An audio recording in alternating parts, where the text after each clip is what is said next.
Good morning students, welcome to the extra class in geography. So as we have started the chapter resources, so let's proceed the chapter. Okay, are you ready students? Okay. Resources that are not distributed equally over the earth. Every place on earth has its own unique group of natural resources. So resources are not distributed equally over the earth. Every place on earth has its own unique group of natural resources.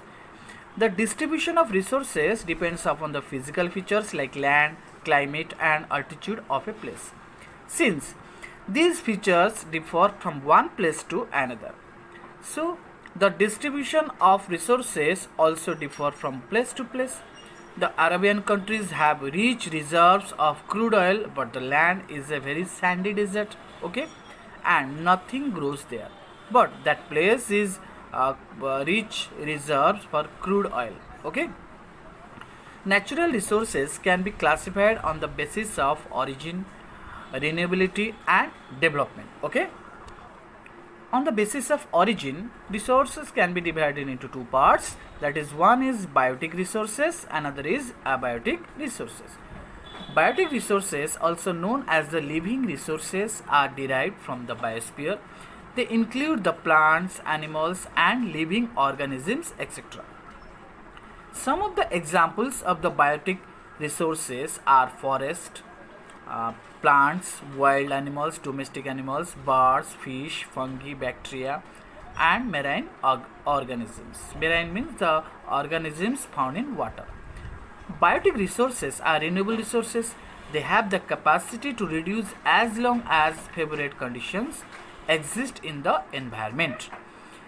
So all biotic resources need abiotic resources to survive. This is an important fact students learn. All biotic resources need abiotic resources to survive. For example, plants and animals cannot survive without water and air. Then abiotic resources. Abiotic resources comprise of all non-living elements of the environment. Resources like water, wind and sunlight are the examples of abiotic resources which are inexhaustible. Okay. We can find it more and more from nature. Resources like minerals and metals, ores are also examples of abiotic resources which are exhaustible type. These resources help in the development of industries. Then, on the basis of the renewability, resources can be divided into two parts, that is renewable resources and non-renewable resources. Renewable resources are those natural resources which can get replenished in the environment over a short periods of time. Some of the examples of renewable resources are water, forest, wildlife, fish, plants, soil, sunshine, wind, etc. These can recover or fulfills, and if it completed and lost, then it can be recovery through the reserves. Okay, it cannot lost. We can use it again and again. So resources like wildlife, forests, etc. get diminished when we use them. Okay, but they can be recovered or regenerated. Okay, they can be regenerated. Regenerated, we know that either the natural cycles or through the human efforts over a reasonable period of time. If we take an example, for example, food crops, okay, these are the things. However, if these resources are over exploited for the sake of human greed, these resources can get exhausted also. Okay, we know human greediness is more and more. Whatever it get more, you can wants more and more. So hence they are called the exhaustible resources.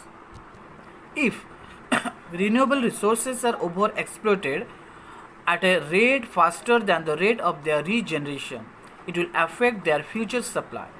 Many countries today are facing the problems created by the deforestation. Okay, so we know we are having the plants, wind, but we have to utilize it carefully. If we will not utilize it carefully, then in future it will be in a scarcity problem, or will find it will be lost and we cannot regenerate it. So deforestation is the first problem.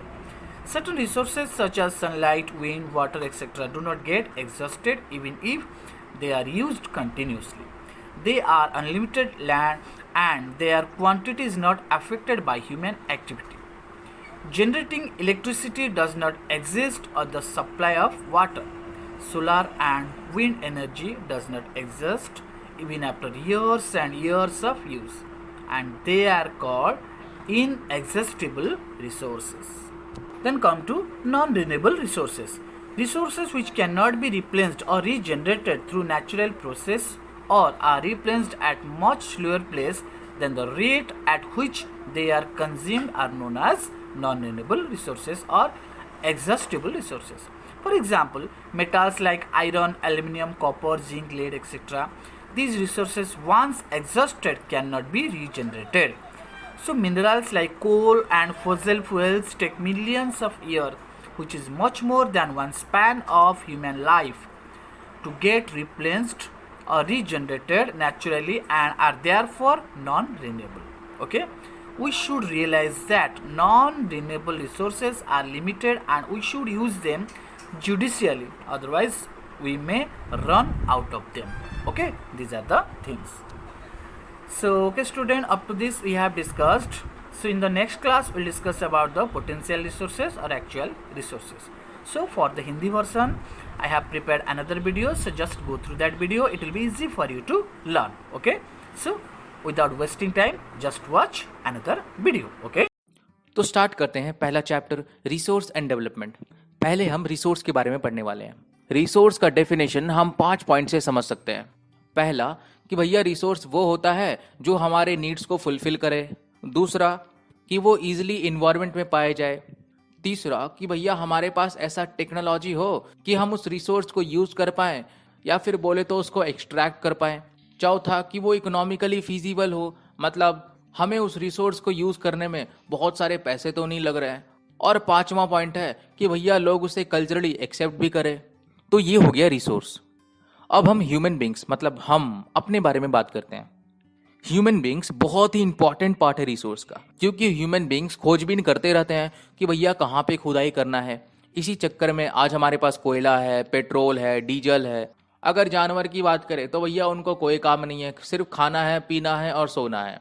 तो हमें समझ में क्या आता है कि भैया अगर ह्यूमन बींग्स है तभी हम रिसोर्स के बारे में बात भी करते हैं। तो अब हम रिसोर्स का क्लासिफिकेशन देखते हैं। पहला आता है भैया on the basis of origin. इसमें 2 टाइप के आते हैं।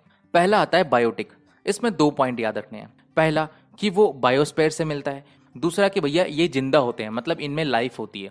इसका एग्जाम्पल क्या हो गया, फ्लोरा, फाउना, जितनी भी तरह की मछलियां होती है, कैटल हो गया, या फिर हम खुद ह्यूमन बींग्स बायोटिक रिसोर्स में आते हैं। और दूसरा है हमारा अबायोटिक रिसोर्सेस। इसमें क्या याद रखना है कि ये नॉन लिविंग थिंग से बने हुए होते हैं। सीधा सीधी क्या याद रखना है कि ये जिंदा नहीं होते हैं।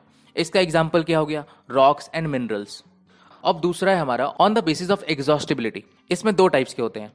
रीन्यूएबल रिसोर्सेस, मतलब वो रिसोर्सेस जो रीन्यू होते हैं या फिर रिप्रोड्यूस होते रहते हैं। इसका एग्जाम्पल क्या है, सोलर एनर्जी, विंड एनर्जी, ये सब ये कभी खत्म ही नहीं होंगे। और दूसरा है भैया नॉन रिन्यूएबल रिसोर्सेस, मतलब ये दोबारा बनते नहीं है। अगर बनते भी हैं तो मिलियंस ऑफ ईयर्स लग जाते हैं बनने में, या फिर बोले तो हम इनको दोबारा रीयूज नहीं कर सकते हैं।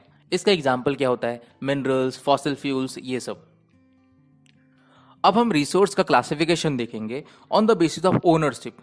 तो ओनरशिप के हिसाब से पहला नंबर में आता है हमारा इंडिविजुअल रिसोर्स, मतलब रिसोर्स जो कि एक आदमी को बिलोंग करता है। जैसे मेरा खुद का घर हो गया, किसी के पास एक बहुत बड़ा तालाब है, किसी के पास अपना खुद का एक वेल है, ये सारा आ जाता है इंडिविजुअल रिसोर्स में। अब दूसरा है हमारा भैया कम्युनिटी ओन्ड रिसोर्सेस, मतलब ये रिसोर्स जितने भी मेंबर है एक कम्युनिटी के उनको बिलोंग करती है। इसका एग्जाम्पल क्या हो गया, ग्रेजिंग ग्राउंड्स, कम्युनिटी पार्क हो गया, ये सब। तीसरा हमारा आता है भैया नेशनल रिसोर्स, मतलब रिसोर्स जो एक कंट्री को बिलोंग करती है। इसमें एग्जाम्पल क्या है, मिनरल्स, वाटर रिसोर्स, फॉरेस्ट हो गया, वाइल्ड लाइफ हो गया, ये सब। और एक बात याद रखना कि अगर एक कंट्री का बॉर्डर से डायरेक्ट ओशियन स्टार्ट हो जाता है तो उस बॉर्डर से 22.2 किलोमीटर्स, जो कि कितना होता है 12 नॉटिकल माइल्स, वहां तक का जो एरिया है वो भी उस कंट्री को ही बिलोंग करता है। और चौथा नंबर में आता है भैया इंटरनेशनल रिसोर्स। तो हमने क्या देखा था कि एक कंट्री से 12 नॉटिकल माइल्स तक जो एरिया आता है वो नेशनल रिसोर्स में आता है। लेकिन वहाँ से अगर हम 200 नॉटिकल माइल्स दूर चले जाए तो जो एरिया आता है उसे हम बोलते हैं ओपन ओशन। वो एग्जाम्पल है इंटरनेशनल रिसोर्स का। अब जो नेशनल रिसोर्स और इंटरनेशनल रिसोर्स है उसके बीच में जो ओशन का एरिया बचता है उसे हम बोलते हैं एक्सक्लूसिव इकोनॉमिक जोन। अब हम देखते हैं रिसोर्स का क्लासिफिकेशन